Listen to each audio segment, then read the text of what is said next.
If you're a nurse and you've had that moment where you felt unsafe in your practice, there's a reason for that, and you need to honor it. I'd like to talk to you today about what I'm doing with a group of nurses that I work with. I am semi-retired. I work 1 or 2 days a week in the operating room. And what's come up is that our manager has decided, with the pressure of the surgeon, that we should be on call. And that would be fine, except that they want to put inexperienced OR nurses, as in never worked in the OR before, on call to work in the OR. And the issue has come up before and it got shelved.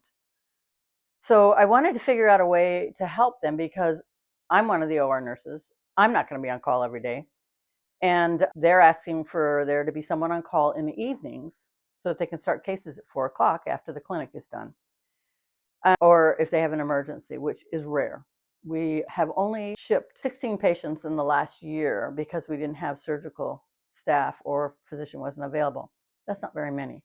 We're a rural hospital, and until now, I have felt safe in our practice there. But with this concept that we are going to start call and we're going to put inexperienced nurses in the OR, it makes me insane.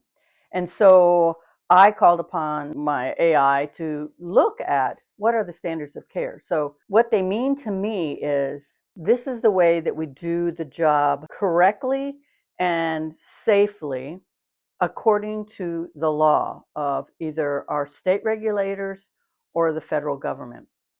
Those laws, where they help you, is when, if something unfortunate happens, you can say, I practice according to the standards of care. Now, if you've never worked in the OR and you've had no preceptorship there and spent 6 months learning the OR, I don't know how you can say that you work according to standards of care. My wish is to educate newer, younger nurses on the importance of practicing standards of care of your particular area and to learn how to say no when it feels unsafe, to be strong in your commitment to preserve your job. Because if you refuse to do something and it is out of your scope of practice, you still have the state behind you to protect you.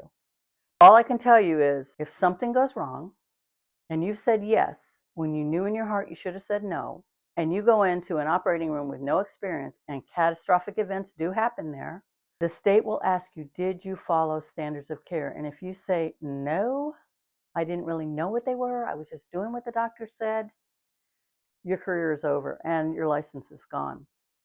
This doesn't happen in a lot of other areas, but in the operating room, 60% of healthcare lawsuits happen in the OR. No one should be in there without at least 6 months of preceptorship or experience, but that should be with a preceptor.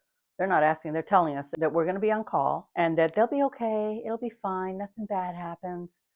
When in fact, there's no formal education for it. They are new nurses, and putting them in this kind of hazardous situation isn't fair. One person went to the state board, and we're waiting to hear from them. In the meantime, I have AI chat and asked chat to please show me what the standards of care and the federal law have to say about experience in the operating room and what the standards of care are on it. And it gave me a bunch of information. And so I passed that on to my coworkers. Then I wrote a letter, which I think I'm going to share with you to give you an idea of how important it is to understand going to compliance when something doesn't feel right. Here's what happens with compliance. When you go to compliance, at least in our hospital, our compliance board is outside of our hospital. They get the information, they review it, then they send it to our risk management person, and then a decision is made. I wanted to write a letter to my coworkers to say, this is why it's important to go to compliance. So I'm going to share that with you, and I hope you don't mind that I'm reading it. I want to be clear about why I think this belongs in compliance and not just informal discussion.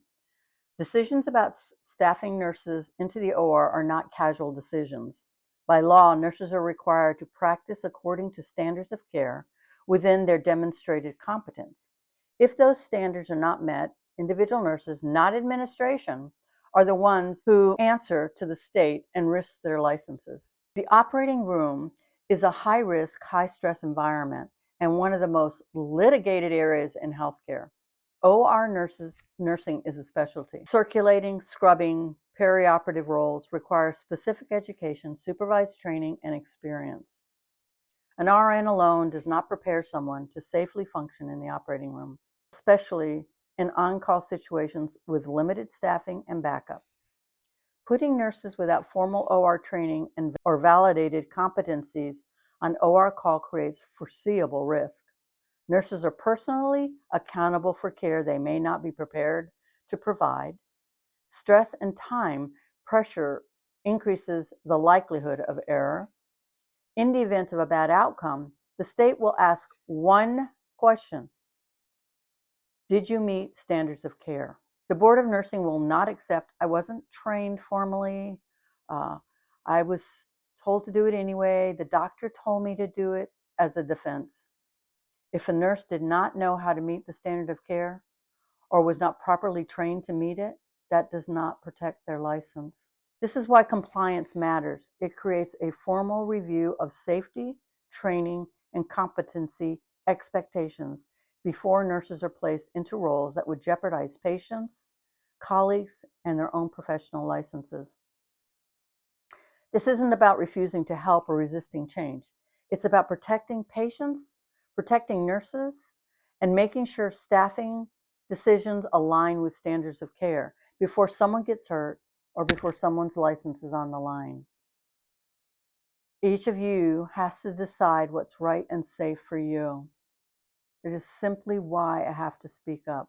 So I share this with you, nurses out there, to help you to understand that it is super, super important that you follow standards of care in operating room scenarios, and that you stand up for what you believe is right. Ask questions. Get online and ask, is this appropriate for me to be asked to do this when I have no proper training in this?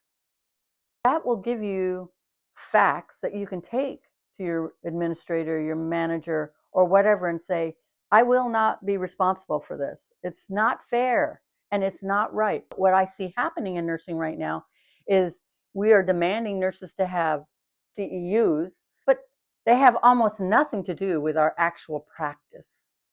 Most of us don't just get on the bicycle and ride away. We have to be trained. We have to have someone walking beside us till we're comfortable at it, and then ride 20 miles and then feel like, okay, I can ride the bike. Not thrown right in or asked to do it because, well, you did the CEU online. That's not training, especially with high risk stuff. So stand up, do your research, do what's right for you because it's your license. And when it's gone, it's gone. If you lose it, you'll lose it. Thank you for listening. If you have questions, please feel free to PM me. Otherwise, please like, share, or comment below. Thanks.